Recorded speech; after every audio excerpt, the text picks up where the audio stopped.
Apparently, there was a big fire at Company HCL. When I heard the news, it felt like I had been hit on the head with a hammer because that's where my husband works. I hoped he was okay. I called him, praying he had escaped the fire. The phone rang, and then I heard his voice say, "Hello. Eric, where are you? Are you safe?" I asked, my voice getting louder with relief.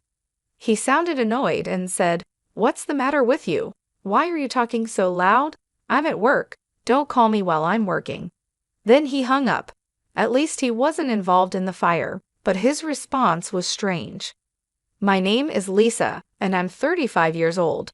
I'm a nurse and work has always been the main part of my life. I got married 6 years ago when I was 29. I felt lucky to get married just before turning 30. I met my husband Eric through a mutual friend. We hit it off right away and have enjoyed our married life in company housing. We've been married for 6 years, but we don't have any children yet. I believe we can build a happy family together. Eric is sometimes self-centered, but he's generally a kind and good person. He shows his love to me, and I feel safe with him. However, lately he's been very busy with work, even working on his days off. He seems tired and doesn't pay much attention to me at home. After dinner, he sits on the sofa with the TV on, but doesn't watch it. He looks at his phone all the time, using the TV as background noise. When I talk to him, he only responds with "yeah" or "oh" or something like that.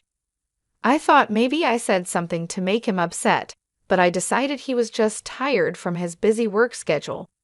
If he was that tired, I would make sure to bring him lunch and prepare dinner every day. I tried to make our daily lunch and dinner nutritious and well-balanced. Then one day, something strange happened. The day before, a coworker called me to ask if I could switch from the night shift to the day shift. So I suddenly had to change to the day shift.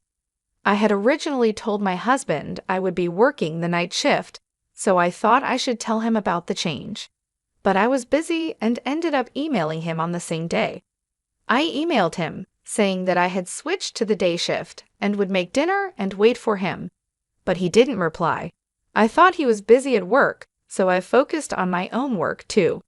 But even after I finished work, he still hadn't responded. He used to reply quickly, even using emojis sometimes. But this time, he only read my message and didn't reply. Is he working so hard, or is this just what happens after 6 years of marriage? Feeling a little sad, I went to the supermarket on my way home from work to buy some ingredients because I decided to cook a nutritious dinner for him again. It was very cold that day, so I decided to make a one-pot dish. I cut up the ingredients and waited for him to come home so I could start cooking right away. But no matter how long I waited, he never came home. He usually arrives home at 8 p.m., but when he finally came home, it was already 10 p.m. Welcome back. You're home late. Did you have to work overtime? Oh yeah, but did you have to work the day shift suddenly? Yeah. A coworker had an emergency. I was a little late in telling you. I see. Well, I guess you couldn't help it, but it's a little annoying that you told me on the same day. I might have had plans for a drink or something. Oh, you're right. I'm sorry. I said that and turned on the stove for the pot. Oh, you haven't eaten yet? No, I thought I'd wait for you. Well, thanks, but next time you don't have to wait for me. I felt a little sad hearing my husband say that. I waited for the hot pot to boil. It started to simmer, so I served my husband's portion, then mine. I was starving after waiting for him all this time. I was enjoying the hot pot, thinking it was delicious. Then I noticed my husband wasn't eating much. What's wrong? You don't seem to be eating much, I said. He looked a bit confused and replied, "Oh yes. Actually, I was working late, and a junior colleague bought me a rice bowl, so I'm not really hungry." Okay. You should have told me that before I started making the hot pot, I said, feeling a bit upset. He seemed to notice my mood and said, "Okay, put my portion in the fridge. I'll eat it tomorrow morning," trying to cheer me up. Then he lay down on the couch. A few minutes later, he got up and suddenly said, "I'm going for a walk." "That's unusual," I said. "I haven't been getting enough exercise lately, and I've been working late, so I need a change of pace," he answered as he began to get ready to go out. I felt a little empty sitting alone at the table eating the hot pot, so I put my portion in the fridge too. I felt like I had eaten too much, and my husband and I haven't spent much time together lately, so I decided to go for a walk with him. But he refused and said it's not good to move just after eating. He also said he wanted to go for a long walk alone. He ended up going out for a walk by himself. I thought his behavior was suspicious, so I secretly followed him. My fear turned out to be true. Despite my voice, my husband was walking with great enthusiasm. He stopped in front of the park, a bit far from our house. He looked around and seemed to be communicating with someone on his phone. I wondered who he was talking to. A few minutes later, a car pulled in. My husband approached the car and started talking lightly with the person in the driver's seat. It was dark and hard to see, so I couldn't make out much more. I got closer to the car and saw the person in the driver's seat.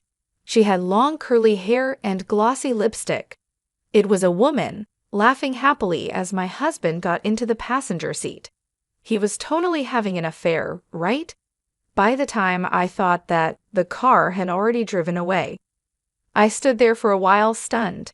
Then my husband sent me a text message saying he met someone he knew and would be home a little late. Someone he knew just out of nowhere. I didn't believe him at all. He had said he had already eaten and didn't have an appetite. But it was past 3 a.m. when he came home. He didn't even notice that I was awake. He seemed tipsy and went to the kitchen to drink a glass of water. After that, he often worked overtime only when I was on the day shift. We always had a hard time matching our off days, but now it's even harder. Yesterday he worked overtime, and today he has to work on his day off. But is it really work? I wonder if he's meeting the woman I saw that day. I can't help but think about it. I went online to look for information about detective agencies and found myself submitting an investigation request to the most reliable one. I felt guilty about investigating behind his back, but if nothing is going on, I could trust my husband again. So I decided to have them investigate. Waiting for the results of the investigation was really hard. My husband was as quiet as ever, and every time I saw his face, the woman was on my mind. I wanted to get a clear picture as soon as possible. Then something incredible happened. It was Saturday, and I was busy working as usual on the day shift. My husband was also at work on his day off. I was concentrating on my work, thinking that since we were both at work, I didn't have to think about anything else. Then I heard the sirens of a fire truck in the distance. The sound got closer and closer, louder and louder. Just when I thought they were passing by, I heard another siren. It wasn't just one fire truck, but 3 or 4 more. This must mean that there was a big fire nearby. I felt uneasy and worried. Then 2 of my colleagues came back from the hospital room with serious looks on their faces. They were talking about the fire. "You mean the fire?" I asked. "Yes, that's right. There was a big fire at Company HCL," one of them said. At that moment, it felt like I had been hit on the head with a hammer. That was the company where my husband worked. I quickly explained the situation to my colleagues and went to call my husband to make sure he was safe. "Please be safe," I thought as I dialed his number. Even though we hadn't been talking much lately, I always saw him off when he left for work in the morning. I prayed and hoped he had escaped from the fire. The phone rang, and then I heard his voice say, "Hello. Eric, are you safe?" I asked, my voice getting louder with relief. He sounded annoyed and said, "What's the matter with you? You're talking so loud. I'm at work. Don't call me while I'm working." Then he hung up. At least he wasn't involved in the fire, but his answer was strange. There was a fire with several fire trucks on the scene. How could he be working like that? Did he not go to work? Why was he so cold to me when I was worried about him? I was getting more and more angry. Maybe I had been seeing him off, just so he could go to another woman since we got married. Then I made a decision. I would leave that house. As soon as I got home, I started packing my stuff. When I looked in the mailbox, I saw that the results from the detective agency had arrived. I decided to leave the house with the results of the investigation. My parents helped me pack my things. The moving company would be here soon too. I had my things moved out right away. My husband didn't seem to know that I knew the truth. I didn't hear from him at night. I guessed he was staying with his lover the whole time. I packed a lot of my furniture and appliances for my single days. The room was almost empty and looked deserted. Staring at the room, I realized I had no lingering affection for this life. For now, I moved my belongings to my parents' house and looked for a new place to live alone. My husband finally called me the next day. "Hey, what's going on? Most of your stuff is gone." Of course, I moved out of that house. What? What were you thinking? When are you coming back? What about my food? What about the house chores? I was in shock. After all this, that's all you think about when it comes to me? While talking to him, I remembered the fire at his company. This guy was with his affair partner instead of going to work. Anger welled up in me. Why don't you get another woman to do that? Huh? What are you talking about? You were with a woman named Michelle today, weren't you? Huh? What are you talking about? I was working at the office. Oh, at the office? How long did you work today? It was a busy day. Even though I was working on my day off, it took me until late in the evening. I see. That's why I was so surprised that you moved out. Why don't you stop lying already? Huh? You lied about going to work, right? I wasn't lying. I was working. What's going on? How can you work until the evening when there was a fire in the office during the day? Huh? When I called you during the day, several fire trucks were dispatched to your company. They were there to put out a fire that broke out at your office. That's why I called you. I wanted to know if you were okay. You told me not to call you at work, and you talked like there was no fire. Well, he started to say. And I have evidence of the affair from a detective agency. There's no way for you to get away with this. You have to go through my lawyer from now on. I'll make sure I get the alimony. Oh no, he said, repeatedly begging for my forgiveness and apologizing to me. But I no longer had any affection for him. I'm sorry, but there's no way to fix this. I'm hanging up now. Wait, he pleaded. I went to my lawyer and demanded a divorce and alimony from him. The divorce was finalized, and he couldn't get away with it because of all the evidence. My husband and his affair partner had to pay me a reasonable amount of alimony. It turned out that my husband's partner was a junior colleague at the same workplace. The news of their affair spread through the company quickly. Having an affair when the company was dealing with a fire caused a lot of negativity among their colleagues. My husband and his affair partner are now getting cold stares from everyone around them, and they feel very ashamed of themselves. They really deserve it. Meanwhile, I moved into my new place and started to rebuild my life. My parents were incredibly supportive during this tough time. They helped me pack up my things and settle into my new home. It wasn't easy, but I felt a sense of relief being away from the toxic environment I had been living in. I focused on my job and took on more shifts at the hospital. My colleagues noticed that I was quieter than usual, but they respected my need for space. Slowly, I started to feel more like myself again. I even picked up a new hobby, gardening. It was therapeutic to nurture something and watch it grow. 2 weeks later, I received a letter from my ex-husband. He apologized again and begged for another chance. He wrote about how much he missed me and how miserable he was without me. But his words didn't move me. I had made my decision, and there was no turning back. I replied briefly, telling him that I wished him well, but there was no chance of reconciliation. I hoped he would find a way to be happy, but it wouldn't be with me. It was time for both of us to move on. One day, I ran into an old friend from college.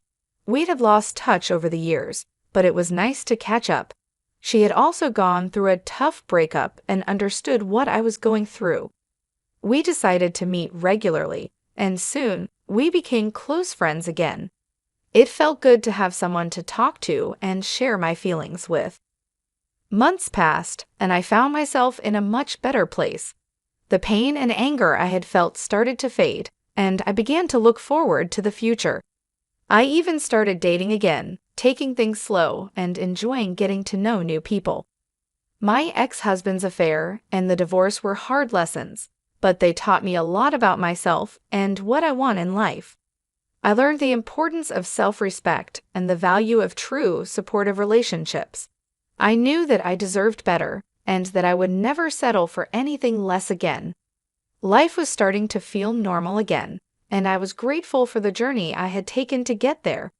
It wasn't the path I had expected, but it led me to a stronger, happier version of myself, and for that, I was thankful. Meanwhile, I moved to a new apartment and started living a comfortable single life. The new place is cozy, and I feel at peace here. I've been focusing on myself and enjoying the freedom of being on my own. I hope to meet a sincere man in the future, but I'm not in a rush. I'm taking my time because I want to find someone who truly respects and loves me. My job as a nurse is stable and fulfilling. It keeps me busy, and I find joy in helping others. This stability has given me the chance to focus on my personal growth and well-being without the pressure of jumping into another relationship too quickly. I've been spending my free time exploring new hobbies and interests. Gardening has become one of my favorite activities. It's therapeutic to watch my plants grow and flourish, much like I am. Looking back, I think about how she found out about her husband's affair. The fire at his company was unexpected and shocking, but it brought the truth to light. He shouldn't have had an affair to begin with, and it was only a matter of time before she found out. His actions were hurtful, and the consequences he faced were well-deserved. I've also started reconnecting with old friends and making new ones. It's nice to have a supportive social circle. We often go out for dinners, movies, or just have long chats over coffee. These interactions have been crucial in helping me heal and move forward. I've learned a lot from this experience. I've learned to value myself more and to recognize the red flags in a relationship. I've also learned the importance of taking things slow and not rushing into anything. This time, I want to make sure that my next relationship is built on trust, respect, and mutual understanding. For now, I'm content with my single life. I enjoy coming home to a peaceful, quiet apartment. I love having the time to read, cook, and just relax without any worries. My evenings are often spent with a good book or a movie, and sometimes I treat myself to a nice homemade meal or a dessert. I know that finding the right person will happen when the time is right. Until then, I'm focusing on making myself happy and living a fulfilling life. The journey has been tough, but it has also made me stronger and more self-aware. Enjoying my single life as a nurse has been a rewarding experience. I've grown a lot as a person, and I'm excited about what the future holds. I'm taking one day at a time and cherishing every moment. I know that when I do meet someone special, I'll be ready, and it will be worth the wait.